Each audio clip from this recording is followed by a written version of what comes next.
Grand pèlerinage organisé en l'honneur de Mama Rosa par l'Association culturelle et de loisirs des Antillais de Sevran. Ce séjour aura lieu à San Damiano Monticeri la Fontanelle en Italie, lieu de culte et de dévotion envers Marie. Départ le vendredi 16 juin et retour le lundi 19 juin. L'hôtel et les repas sont compris. Prix adhérent 250 €, non adhérent 290 € et enfants de moins de 12 ans 200 €. Infoline au 06 80 70 73 26 ou 06 76 73 83 85. Hexagone, actualité. On a coutume de penser que si vous n'avez pas rencontré un ami ultramarin depuis très longtemps, il suffit de venir ici à la Foire de Paris. Mais écoutez, ça se confirme. Vous l'avez remarqué, vous d'ailleurs encore le constatez avec nous au cours de notre déambulation dans ces allées. Eh bien, les stands de la Guadeloupe, de la Martinique, de la Guyane et des autres outre-mer sont très très bien représentés. C'est l'occasion de rencontrer des personnes qui sont vivantes ici, mais celles qui viennent également pour vendre leur destination. Et c'est en tout cas toujours un énorme plaisir. On constate depuis un certain nombre d'années maintenant un regain de l'utilisation des plantes qui viennent de chez nous, Martinique, Guadeloupe, Guyane, pour la pharmacopée. C'est un peu ce qui vous a inspiré pour cette belle aventure? Alors en fait, Natura Tropicale Biotechnologie, c'est une aventure qui date depuis très très longtemps. En fait, c'est une entreprise familiale, donc c'est mon père qui l'a commencé il y a plus de 25 ans. Donc voilà, donc il a toujours été intéressé par les plantes, par les produits des tropiques, notamment les fruits, les fleurs, etc. Et comme tu dis, c'est vrai qu'en fait, on a beaucoup de plantes et de fruits qui ont des bienfaits. On les connaît très très peu. Et en fait, du coup, l'objectif de Natura Tropicale, c'est vraiment de faire en sorte que la population guadeloupéenne, mais même que la population générale du monde entier, puisse avoir accès en fait à tous ces bienfaits que peut apporter la nature, notamment à travers ces plantes, nos fruits tropicaux. Et en fait, l'idée, c'est même encore aller plus loin. En fait, c'est de développer en fait cette philosophie de vivre simplement, de vivre en nature et de s'aimer en fait soi-même. Voilà. Alors, j'ai vu des produits qui favorisent le bien-être, qui redonnent de l'énergie, qui permettent de perdre du poids. Il y a aussi des produits capillaires. Exactement, donc on a une gamme de produits capillaires qui est très très bonne, qui est à base de données de cacao. Après, on va s'amuser à rajouter beaucoup d'autres plantes tropicales qui ont des bienfaits. On va retrouver par exemple de l'ortie, on peut retrouver aussi du chébé, du kigelia, on va retrouver de la mangue. Franchement, on va vraiment s'amuser en fait à retrouver tous les bienfaits des plantes et des fruits tropicaux. Vous incorporez en fait à nos crèmes. Du coup, j'ai retrouvé forme de crème, en huile. Franchement, il y a beaucoup de produits. Et franchement, nous, c'est vraiment le bien du cheveu, vraiment le fortifier, stimuler la pousse, empêcher qu'il se casse. C'est vraiment de la pure magie. On revient donc à des notions traditionnelles qui avaient du mal à être transmises. Est-ce que les autorités de santé aussi se sont penchées sur tout ça? Est-ce que tout ce que vous proposez est estampillé? On est sûr que c'est de la qualité et qu'il n'y a pas de risque? Oui, tout de la qualité. Franchement, on se base sur des connaissances qu'on a accumulées au fur des années, sur des retours de nos clients. On travaille vraiment, on est biotechnologistes, agroalimentaires, donc tout ce qu'on recherche, on le fait vraiment dans l'esprit du bien-être pour la santé du consommateur. Et franchement, on ne veut blesser aucune personne, donc vraiment, c'est vraiment pour le consommateur, pour son bien-être. Et c'est vraiment aussi pour mettre la nature en avant et que pour dire, ben voilà, nos produits naturels de chez nous, ils sont bons, ils sont efficaces. Pas la peine d'aller acheter des produits fabriqués par des grands groupes pharmaceutiques et tout en France, avec beaucoup d'additifs, de conservateurs, qui au final vont abîmer le cheveu ou le rendre beaucoup, ou faire perdre le beau cheveu naturel qu'on a en fait. Oui, c'est d'autant plus adapté à nos types de cheveux. Exactement, c'est ça. Il y a aussi, ce que j'ai pu remarquer, c'est qu'il y a cette transmission dont je parlais tout à l'heure, qui est faite auprès de la jeune génération, dont vous faites partie. Est-ce que la relève est assurée de ce point de vue-là, du travail sur les herbes, l'herboristerie de chez nous et la pharmacopée de chez nous? Alors je pense que oui, je pense qu'aujourd'hui, avec tout ce qui se passe dans le monde, la jeunesse, on est beaucoup plus sensible en fait au bien-être des gens en fait, à l'écologie et du coup en fait justement on recherche en fait comment en fait on peut trouver des solutions alternatives pour le bien-être. Donc il y a beaucoup d'études qui ont été faites, beaucoup de jeunes vont se former dans le domaine scientifique. Moi par exemple je fais des études en agroalimentaire, donc du coup j'ai été sensibilisé à manger des additifs, des colorants et autres. Du coup, Sur place en Guadeloupe? J'étais formé du coup en France, mais j'ai beaucoup aidé la retour en Guadeloupe parce qu'en fait c'est une entreprise familiale et donc déjà il y a des vacances, hop, je rentrais en Guadeloupe, je travaillais avec mon père, on réfléchit sur des produits, qu'est-ce qu'on pouvait faire, comment on pouvait améliorer les choses, quels produits, voilà, on réfléchit à chaque fois ensemble, qu'est-ce qu'on pouvait faire pour que les produits naturels soient vraiment mis au haut du podium et qu'au fur et à mesure, en fait, on oublie en fait tous ces termes d'additifs, de colorants et qu'on dit que bah, c'est normal d'avoir des des je ne sais pas combien dans nos produits, que c'est la base, s'il n'y a pas ça, c'est pas bon. Alors que non, la nature est très très bien faite et qu'en fait, on a tout ce qu'il nous faut.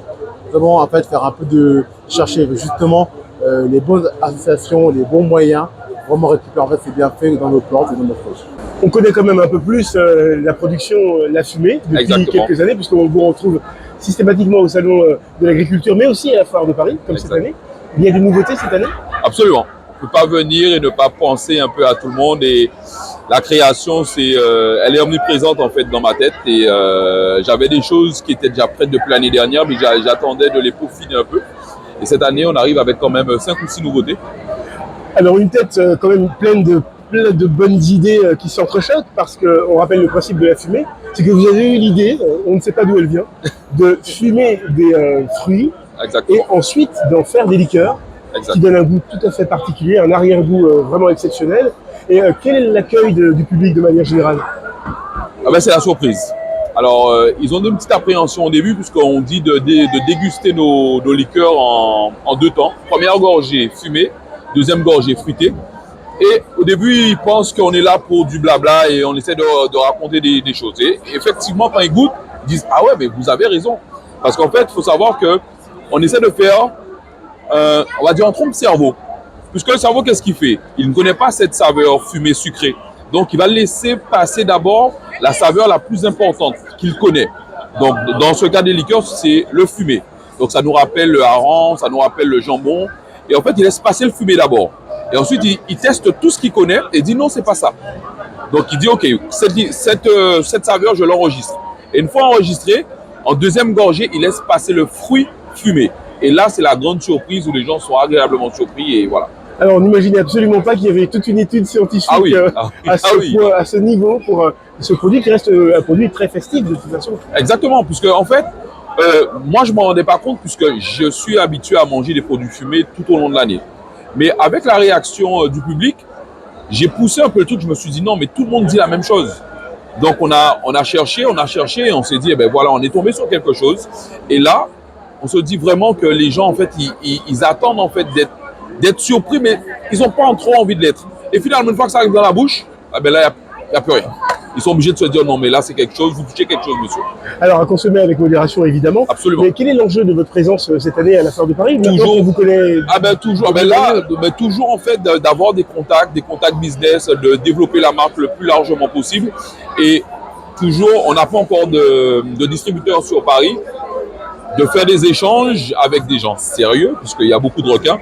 Et comme on dit tout le temps, hein, le produit fait son chemin, on est là pour... C'est notre bébé, on le fait grandir et on verra où ça nous mène. Alors, vite fait, les nouveautés, les plus marquantes. Les plus marquantes, ben, on a le maracuja piment, on a le morido fumé et le planteur pimenté fumé. À découvrir. À découvrir. Sûr. Avec modération, toujours avec modération. Mais... Ah oui, oui. Mais notre expérience, elle est vraiment fruitée. L'alcool nous sert de conservateur uniquement, puisque on veut vraiment faire les gens prendre conscience que le fruit peut être consommé de manière différente, mais qui peut être aussi intense dans l'alcool. Mais l'alcool, nous sommes vraiment de conservateurs, pas de... Hein, on se connaît déjà. Voilà, nous sommes toujours à la Foire de Paris avec un stand tout à fait exceptionnel et particulier pour cette édition 2023. Avec moi, Rudy de Nati Kilti. Alors, après que vous pas pisser canne, vous pas faire jus de canne. C'est une première ici? Non, c'est la troisième. Troisième quoi? Troisième dans la canne. Mais avant, on faisait l'artisanat. Voilà. Et alors, quand vous avez pisser, vous va nous gratter, nous afficher. Gratter pour retirer toutes les impuretés de la canne. Hein. Ouais. Au lieu de laver, gaspiller beaucoup d'eau, on la gratte comme ça, l'écologie. Hein. Il n'y a pas beaucoup d'eau utilisée. La canne, elle est propre parce qu'on retire la fine couche. Le jus après, donc après c'est pressé. Le jus il est pressé, du coup il est très clair parce qu'il n'y a pas la peau qui donne la couleur. Hein. Et c'est ça la qualité. Hein. Quand on mange la canne chez nous, on l'épluche. Alors moi, pour le faire le jus, je le gratte. Hein. Et comment le public perçoit ce produit? Mais demandez le public, hein. Le public il est là, regardez la queue, filmez la queue. Il y a du monde. Ouais. Et alors, vous êtes resté stupéfait, non? voilà. Ah oui, absolument. Vous êtes venu avec suffisamment de Non, nous produits sommes basés en Europe, hein. Oui. En France, Mais pour la canne alors. La canne elle vient de Guadeloupe, hein, du Lamentin, d'un planteur bio, hein, à Caféière Lamentin, Oui. qui nous envoie la canne de la Guadeloupe, hein, fraîche, hein, l'arrivée hier, hein. Elle arrive au début du salon et on la gratte tous les jours, hein. Voilà. Et là, depuis à peu près 10 minutes, vous êtes en non-stop là. Hein. Oui, là. C'est toujours comme ça tous les jours? Tous les jours. Ouais. Eh bien, merci Rudy de nous avoir parlé de cette fabrication de jus de canne pratiquement en direct ici à la Foire de Paris. Oui. Merci beaucoup. Si j'ose dire, vous êtes une denrée rare, vous êtes un personnage rare ici, puisque c'est vrai qu'on reproche à nos populations de lire de moins en moins. Et vous avez eu la bonne idée de sortir un conte un peu exceptionnel qui reprend les codes du conte antillais, avec un petit plus. Dites-nous en plus. Eh bien, j'étais assise sur un petit banc, c'est un recueil de nouvelles. Donc j'étais assise sur un petit banc parce que pour faire le petit clin d'œil à nos conteurs antillais qui, quand on était enfant, nous disaient « Prends petit banc l'assisé, prends ton petit banc, assieds-toi », pour pouvoir attirer les enfants et leur raconter justement les légendes, les contes, les blagues, les devinettes, etc. Et dans ce petit livre-là, qui a reçu le prix Marie Scondé, le prix Fête Conte Marie Scondé en novembre 2022, je vous raconte l'histoire d'une petite fille justement qui a fait sur son banc, qui raconte un peu le quotidien des Antillais, qui rentre dans son imaginaire, mais qui revient toujours aux contes, aux légendes, aux personnages fictifs comme Timothée Volant, et qui illustre les expressions antillaises comme... Oui, c'est ça le petit plus, parce que moi je me suis arrêté à ma génération, Dame Clément, Compétit, Compé Lapin. Est-ce qu'on les retrouve également, ou alors est-ce que c'est vraiment modernisé, actualisé? C'est modernisé. Oui, d'accord. C'est modernisé. On retrouve quand même des personnages, on retrouve pas comment dire, Compétit et Compé Lapin, mais on a ceux qu'on croit encore. Donc les créatures surnaturelles, les volants, les toucougnans. Les personnages légendaires. Voilà. On retrouve on a même un petit personnage qui représente le Mimosa pudica. Oui. Vous savez, la petite plante, quand on la touche, elle se referme. Oui, quand on était enfant, on chantait pour elle « Monsé Marie, fais pas ta blague ». Eh bien, Monsé Marie est dedans. On a des personnages qui représentent le flamboyant, par exemple. Donc, Lumi flamboyant avec les combats de coq qu'on faisait quand on était enfant. Et les expressions comme Diable Camaillé, fille à l'église, etc. Alors, tout ça, c'est pour le côté flamboyant, le côté qui nous attire, oui, qui fait référence à l'enfance. Mais de manière concrète, aujourd'hui, où on reproche à nos populations justement de ne pas lire, est-ce que c'est un enjeu particulier pour vous de vous faire connaître, et notamment ici à la Foire de Paris? Ah oui, oui, oui. C'est un vrai enjeu parce que du coup, alors moi j'ai eu le prix grâce à des enfants, donc c'était un bel honneur pour moi quand j'ai écrit le livre, je me suis dit c'est important pour moi que les enfants continuent de lire, encore plus la littérature antillaise parce que ça commence à se perdre quand même, on va pas se leurrer. Et justement, ce sont ces enfants qui ont permis à mon livre d'avoir le prix. Donc, c'est quand même un bel espoir qu'on garde. Et c'est un encouragement pour eux aussi qui continuent de lire. À l'heure où les enfants sont souvent sur des écrans, on le leur reproche également, mais est-ce qu'il y a une déclinaison possible de j'étais assis sur un petit banc en version numérique, sur une tablette? Eh bien, bientôt, on y travaille à une version audio. Très bien. Voilà, avec une voix, une histoire, on y travaille. Ça, c'est l'actualité en cours de développement que vous avez en exclusivité parce que personne ne le fait encore pour le moment, à part mon éditeur. Mais très bientôt, j'étais assise sur un petit banc, seront dans les oreilles des enfants en audio. J'avais pensé à quelque chose et puis j'ai... oui, alors. Vous nous proposez l'histoire, enfin... 5-4-2-1. Vous nous proposez l'histoire d'un rêve qui n'est pas achevé, en tout cas qui n'est pas réel, qui est une promesse qui n'a pas été tenue. C'est un peu ce que vous évoquez dans l'exil, dans Lire en exil. Oui, tout à fait. L'île en exil, c'est l'idée même, c'est de dire, voilà, nous, on a été jeunes. Souvent, on nous a parlé de la France parce que petit, on est en Martinique, on est en Guadeloupe. Et on nous fait quoi? Il faut travailler pour partir, aller vers la France. On a une vie meilleure. Et nous, on a travaillé pour ça, on a cru dans ce rêve. Et nous, on finalement découvre que quand on arrive en France, cette France, quand on découvre, mais c'est pas du tout ça. Déjà, je vous dis souvent, et beaucoup le disent, c'est que quand on était à Martinique, on se disait français. Quand on arrive en France, on découvre qu'on est noir. Donc déjà, il y avait ce premier problème. Et que tout ce qu'on nous a vendu, parce que même ceux qui étaient partis, qui revenaient, qui nous faisaient croire qu'ils avaient bien réussi, que voilà, parce qu'ils n'avaient pas le choix non plus, parce qu'il fallait montrer, donner l'impression que ça avait marché, parce que tout le monde comptait sur eux. Mais ils nous disaient, voilà, il faut venir en France. Et nous, quand on vient, on découvre que c'est pas du tout ça. C'est plutôt galère, des difficultés. Certes, certains réussissent quand même à s'en sortir, à faire les études, mais c'est au prix de beaucoup de sacrifices. Et donc, on se dit, mais il faut nous dire la vérité dès le début. Je ne suis pas contre le fait que les jeunes partent. Il faut partir pour découvrir le monde, pour apprendre, pour justement ramener aussi ce qu'on a appris. Mais dites-nous dès le début qu'on ne part pas en pensant que ça va être facile, alors qu'en réalité, on n'est pas du tout. Vous évoquez deux problématiques dans ce livre. C'est également donc, ce départ avec des fausses promesses qui ne sont pas tenues une fois arrivée ici en métropole, ouais. Mais également le vieillissement de la population, puisqu'elle est justement des faits de sa jeunesse.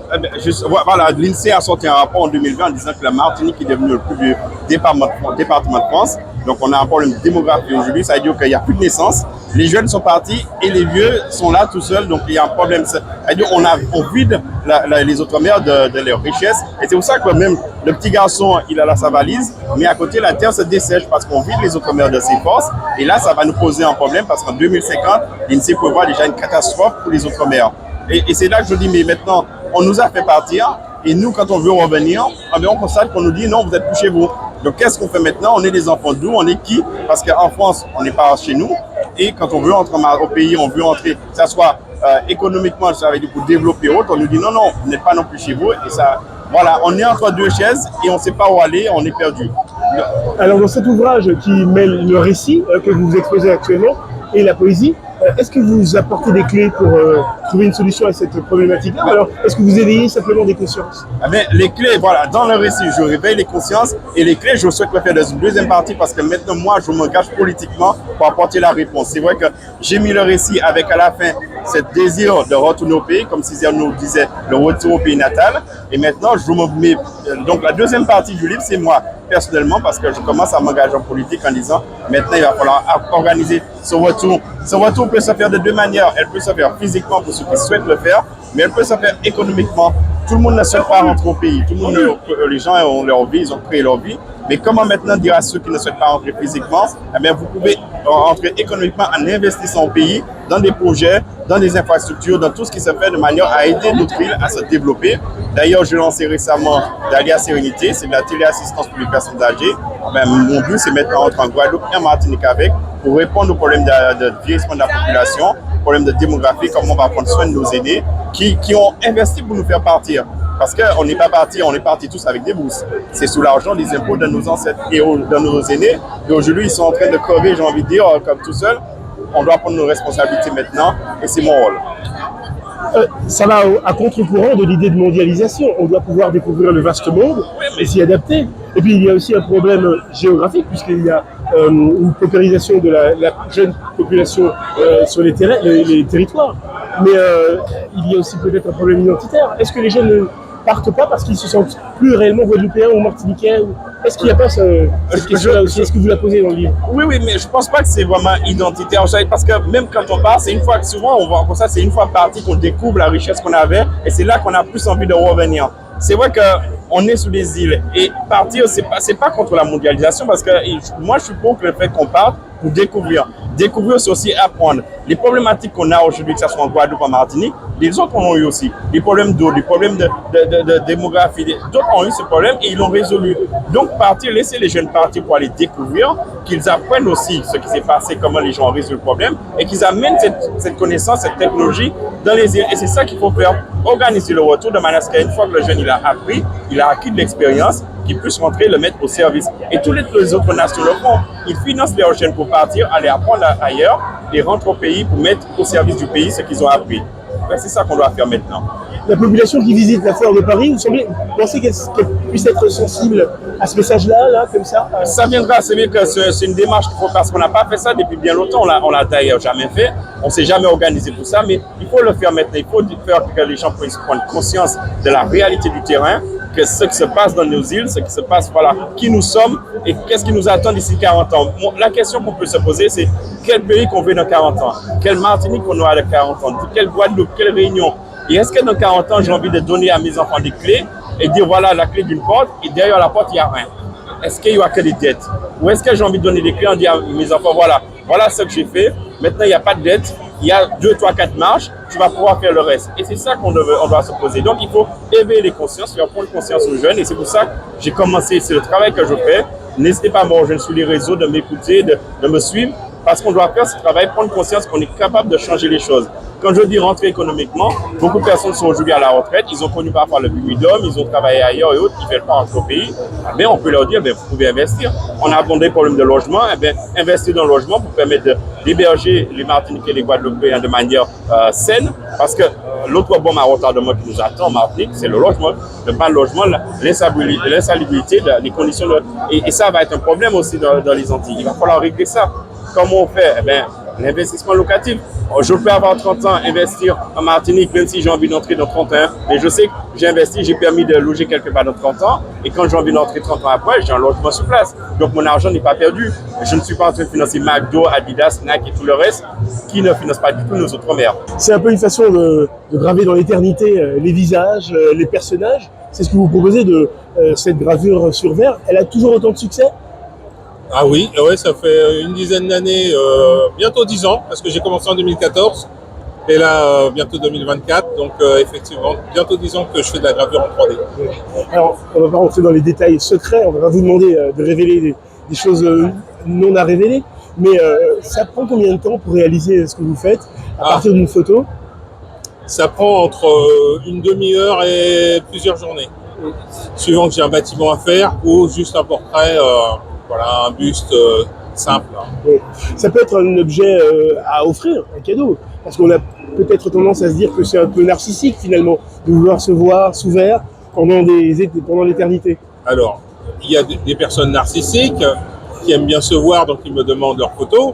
Après, la plupart du temps, on part de l'échographie jusqu'au défunt, voilà, où effectivement on veut la mémoire d'une personne chère.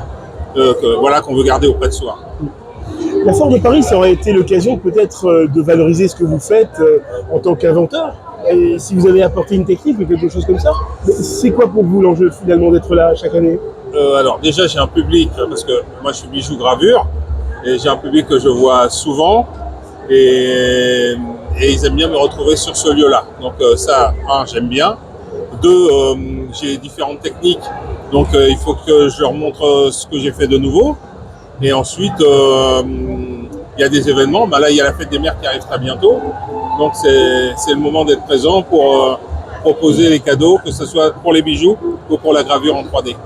Outremernews.fr, le site de l'actualité Outre-mer, 24 heures sur 24 et 7 jours sur 7. Retrouvez la chaîne Outremer News sur YouTube.